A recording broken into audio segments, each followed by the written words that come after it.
पुरुषोत्तम भगवान की जय, विष्णु भगवान की जय, लक्ष्मी भगवान की जय। जैसे कि आपको मालूम पुरुषोत्तम मास का महीना चल रहा था और पुरुषोत्तम मास अब बिल्कुल ख़त्म होने वाला है। बस 2 दिन ही शेष रह गए हैं, आज और कल। आज हम इस वीडियो में पुरुषोत्तम मास महात्म्य का 29वां अध्याय सुनेंगे। पुरुषोत्तम मास में अभी तक आपने कुछ भी नहीं किया है तो पुरुषोत्तम मास की अमावस्या, जो सोमवारी अमावस्या पड़ रही, वो बहुत ही बड़ा दिन है। तो आप उस दिन दान पुण्य जितना हो सके उतना करिए, खूब पूजा पाठ करिए विष्णु लक्ष्मी जी की, और अच्छे से भोग लगाइए। उस दिन अपना खीर बनाइए और विष्णु लक्ष्मी जी का भोग लगाइए। तो चलिए अब हम आज आपको पुरुषोत्तम मास का 29वां अध्याय सुनाते हैं। भगवान की जय, विष्णु भगवान की जय, कृष्ण राधिका की जय। विभो प्रयाहि कोलाकम कथमत्र विलंब से, पुरुषोत्तम सानिध्यम तव्यालब्धम विशेषतः।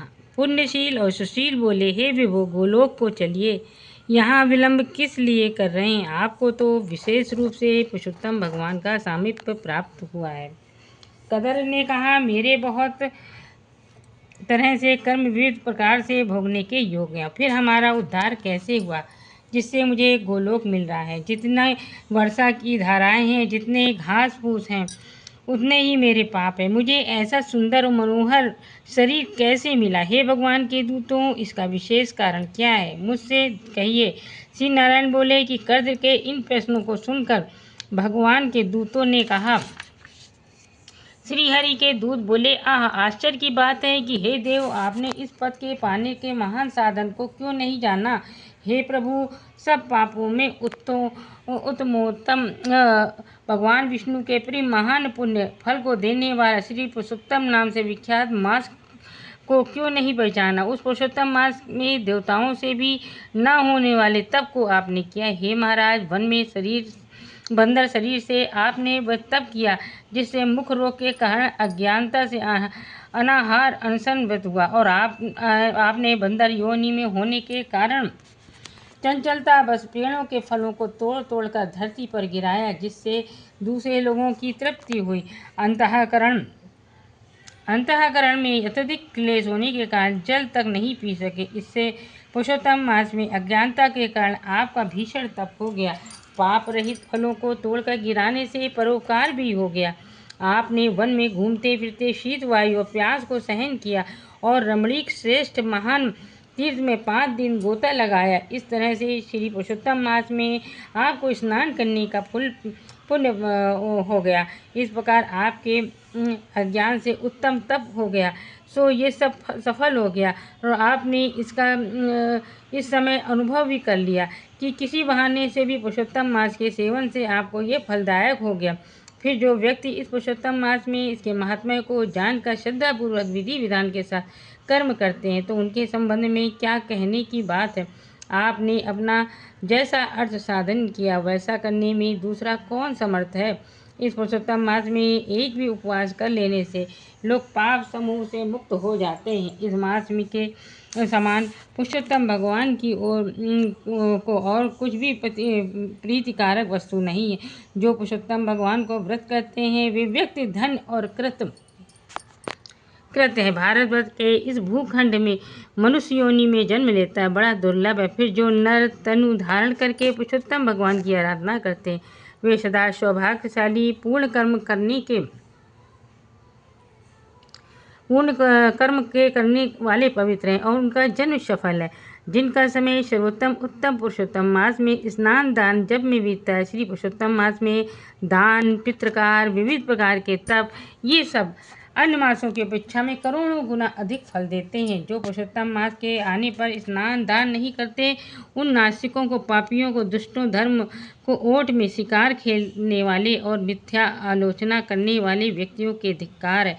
श्री नारायण बोले, पुण्यशील और सुशील से कथित अपने अदृश्य को सुनकर कदर हर्षित हो गया और उसका शरीर पुलकित हो उठा। प्रथम तीर्थ के देवताओं को नमस्कार करके अनंतर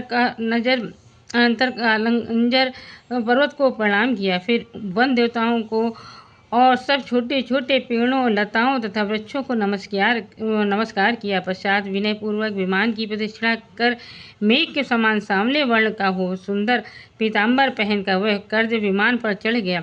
सब देवताओं को देखते देखते गंधर्व आदि द्वारा स्तुत किए जाने पर, किन्नर आदि से बार बार बाजा बजाए जाने पर इंद्र आदि देवताओं ने मुदित होकर धीरे धीरे फूल बरसाते हुए आदर पूर्वक उनकी पूजा की।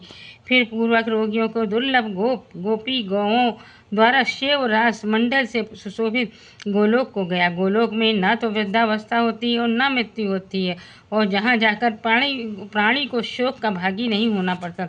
ऐसे गोलोक धाम में वे चित्र शर्मा पुरुषोत्तम मास के सेवन से गए और पुरुषोत्तम मास के सेवन के बहाने बंद शरीर को छोड़कर 2 भुजाधारी हाथ में मुरली लिए हुए भगवान पुरुषोत्तम का दर्शन कर बहुत प्रसन्न हुए।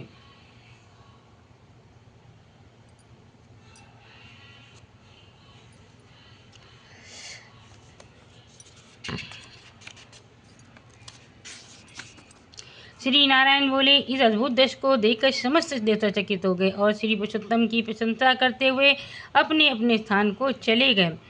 और पुरुषोत्तम चले गए और नारद मुनि ने कहा, हे तपस्वी राज, आपने दिन के प्रथम भाग के कृत्य को बतलाया। पुरुषोत्तम मास में दिन के पिछले भाग में होने वाले कृत्य को कैसे करना चाहिए?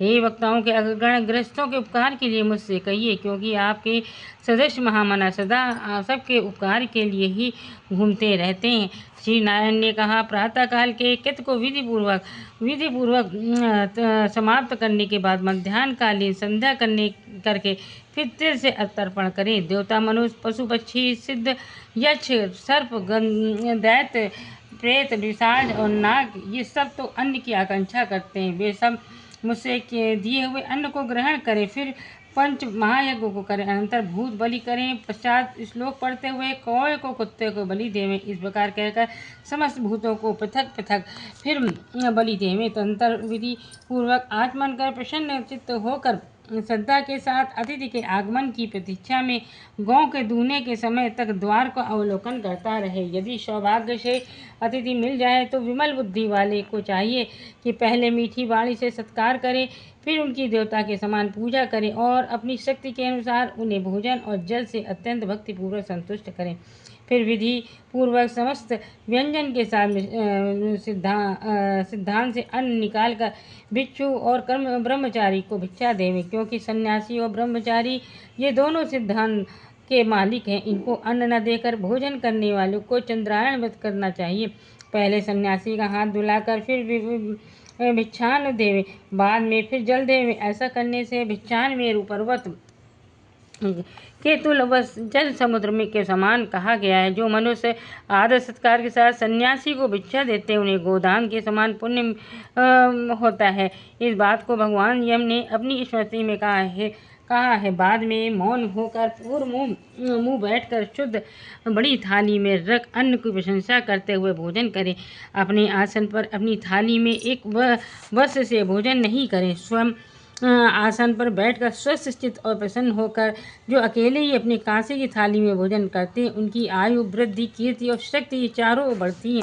सत्य तेन परिश्रामी, रात्रि में ऋतु या सत्येन परिश्रामी, इस मंत्र के से हाथ में जल लेकर सिंचन कर घी के साथ सब अन्न का भोजन करें। भोजन में से कुछ अन्न लेकर भूपति नमः पहले कहकर भुवनपते नमः कहकर धर्मराज को बलि देवें। भूतानाम पत्ते नमः कहकर चित्रगुप्त को बलि देने के बाद भूतों को देने के लिए कहे।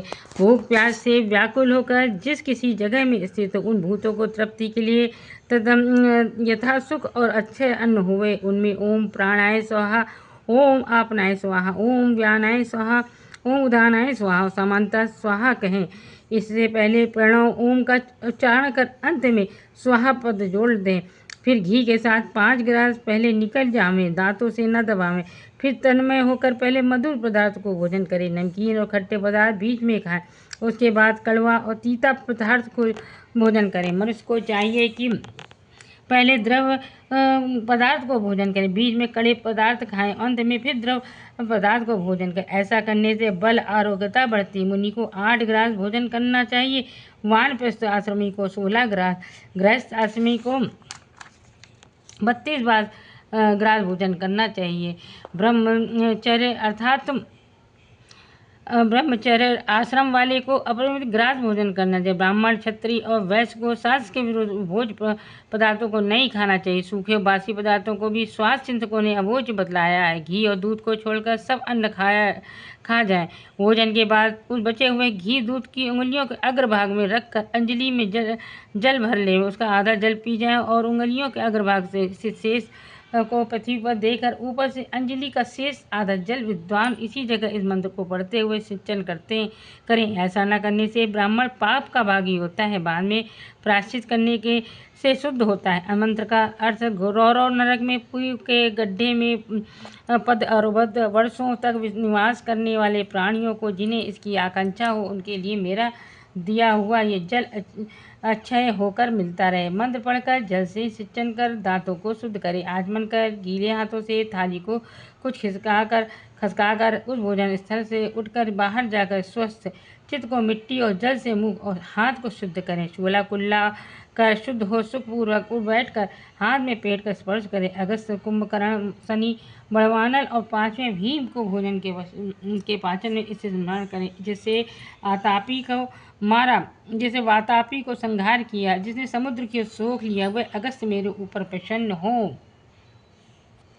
नारायण का उपस्थान करें। प्रशिक्षण करते हुए दिशाओं के अधिपतियों को नमस्कार करें। सायंकाली संध्या की उपासना कर अग्नि में आहुति देकर भूत वर्गों के साथ स्वल्पाहार करें। फिर कुछ समय तक बैठा रहें। सायंकालीन और प्रातःकाल भोजन की इच्छा न रहने पर भी वैश्वदेव और बलि कर्म सदा करते रहना चाहिए, अन्यथा पाप के भागी होते हैं। सायंकाल भोजन कर बैठने के बाद गृहस्थ आदमी के चाहिए कि हाथ पैर धोकर तकिया सहित मुलायम शेष पर जाएं। अपने घर में पूर्व की ओर सिर करके शयन करें, ससुराल को दक्षिण की ओर फिर सिर करके शयन करें, प्रदेश में पश्चिम की ओर और सिर करके शयन करें, किंतु उत्तर की ओर सिर करके कभी भी शयन नहीं करें। रात्रि सूक्त का जप करें और सुख दशाई देवों को स्मरण करें। अविनाशी विष्णु भगवान को नमस्कार करके स्वस्थ चित्त हो रात्रि में शयन करें। अगस्त्य, माधव, महाबली, मुचकुंद, कपिल और आस्तिक मुनि ये 5 सुखदायी कहे गए हैं। मांगलिक जल से पूर्ण कलश को सिर के पास रखकर वैदिक और गारुड़ मंत्रों को रक्षा करके शयन करें। ऋतुकाल में स्त्री प्रसंग और सर्वदा अपनी पत्नी के साथ प्रेम करें। व्रती पुरुष रति की कामना से पूर्व पर्व की तिथियों को छोड़कर ऋतुकाल पुरुष रति की कामना से पर्व की तिथियों को छोड़कर ऋतुकाल में अपनी भार्या के पास जाए। प्रदोष और प्रदोष काल के पिछले पहर में वेद का पारायण करके समय बितावे। अनंतर शेष 2 पहर और सोने वाले ब्रह्मतुल्य होने के अधिकारी होते हैं। ये सब प्रतिदिन समस्त के समुदाय का वर्णन कर दिया। गृहस्थाश्रमी इसकी भली भांति करिए। गृहस्थाश्रम का लक्षण अहिंसा, सत्य, समस्त प्राणियों पर दया, शांति, यथाशक्ति दान करना, इसी को गृहस्थ आश्रम का धर्म कहते हैं। पराई नारी के साथ भोग विलास नहीं करना, अपनी धर्म पत्नी की सुरक्षा करना, बिना दी हुई वस्तु को बलात्कार बिना दी पराई नारी के साथ भोग विलास नहीं करना, अपनी धर्म पत्नी को सुरक्षा करना, बिना दी हुई वस्तु को बलात्कार से ग्रहण न करना, मधु और मांस का भक्षण न करना। ये 5 प्रकार का धर्म बहुत शाखा वाला और सुख देने वाला। उत्कृष्ट जनों का कर्तव्य है कि शरीर से होने वाले धर्म को करते रहें। श्री नारायण बोले, समस्त वेदों में प्रतिपादित यही सदाचार है। गृहस्थ आश्रम का लक्षण है। हे नारद मुनि, लोक कल्याण की भावना से लक्षण के साथ संक्षेप में भली भांति इसका वर्णन मैंने आपसे कर दिया। इस प्रकार श्री ब्रह्मा नारदी पुराण के अंतर्गत वर्णित पुरुषोत्तम महात्म्य श्री वर्णित श्री नारायण नारद संवाद के प्रसंग में दैनिक चर्चा नामक 29वां अध्याय समाप्त हुआ। बोलो भगवान विष्णु की जय। इस वीडियो को ज़्यादा से ज़्यादा शेयर कीजिए। राधे राधे।